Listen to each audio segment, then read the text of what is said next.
Madagascar Information. No amafisy ny filoham-pirenena iry Rajaonarimampianina Androany ny mahazava-dehibe ny ho avin'ny firenena. Provon'izany ny fametrahana foto-drafitr'asa maharitra natao lovain'ny tanàna aoriana. Notokanan'ny filoham-pirenena tamin'ny fomba ofisialy Androany ny lalana mihazo an'Andotapenaka, izay notronin'ireo olon-manan-kaja maro toy ny maso-ivon'ny Chine sy ireo mpikambana eo anivon'ny governemanta.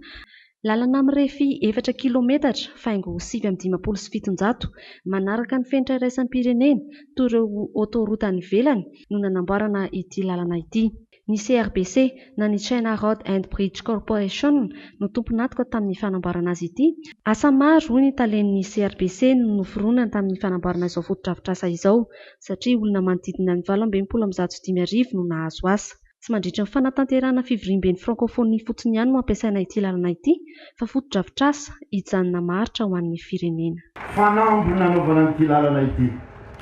Betsaka ny kivikivy, mpanatratsy moa eo raha teo, mpanenjika tsy resahana intsony, mitenika eo amintsika vahoaka malagasy dia tsotra ihany. Tsy ny fosotra, ny tsy ambolemboava, isika dia mandroso foana amin'ny fampandrosoana ny firenena, amin'ny fampandrosoana ny tanàna, ary izao ezaka nataontsika izao dia hanaporifontsika hatrany fa ny filoham-pirenena rehefa manao fanamby dia tanterahana tompoko lahy tompoko avy. Misaotra ny orinasa CRBC isika izay niaraka ny asa nanatanteraka an'izany.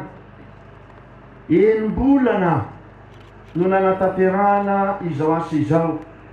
Asa izay manaraka ny fenitry ny fanamboaran-dalana iraisam-pirenena. Refeso kely ange izany hoe enim-bolana isika mavita an'izao. Io le ataoko hoe nisy nikivikivy tamin'ny voalohany hoe fangambola tsy mianga ihany.